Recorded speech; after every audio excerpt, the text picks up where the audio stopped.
Kalau korang tengok helmet ni cantik dah kan, tapi dia tak lengkap satu benda, iaitu helmet headset intercom.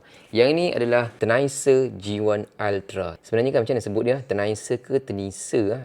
Tak tahulah. Tapi yang bestnya, yang ni kalau korang nak connectkan dengan intercom, korang boleh connectkan 6 sekaligus tau. Sebelum ni aku pernah jumpa yang maksimum adalah 4 sahaja. Tapi dengan G1 Ultra ni, dia boleh connect 6 orang sekaligus.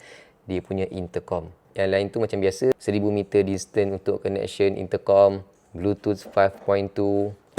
Yang bestnya dia boleh music sharing juga tahu. So kalau korang connect intercom, seorang dengar lagu, semua orang pun boleh dengar lagu yang sama sambil korang boleh bersembang. So, jom pasang dekat helmet ni. Tapi sebelum tu, kita unbox dulu. Kotak dia sangat premium tau.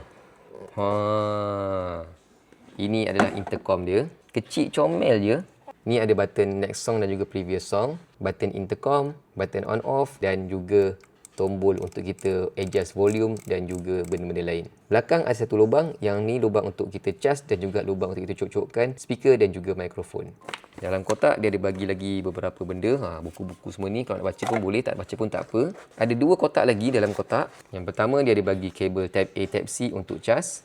Tapak helmet beserta dengan klip dia, ataupun kalau korang nak gunakan double tape pun boleh juga. Semua dia dibagi kat dalam ni. Kotak yang kedua pula, mikrofon hard mic untuk open face helmet macam helmet aku ni. Soft mic mikrofon untuk full face helmet. 2 speaker kiri kanan dengan sambungan ke helmet headset. So apa lagi? Jom pasang dekat helmet.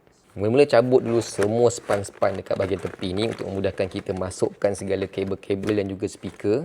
Untuk speaker ni dia ada panjang dan juga pendek tau. So panjang ni sebelah kanan, pendek ni sebelah kiri. Kabel-kabel semua ni korang boleh sorokkan dekat dalam span. Korang kena pastikan tak ada kabel yang berselirat dekat belah luar tau. So semua kabel sorokkan dekat dalam span. Cocokkan AUX ni ke penyambung dan sorokkan dekat dalam span helmet. Keluarkan bahagian penyambung ni, biarkan kat luar.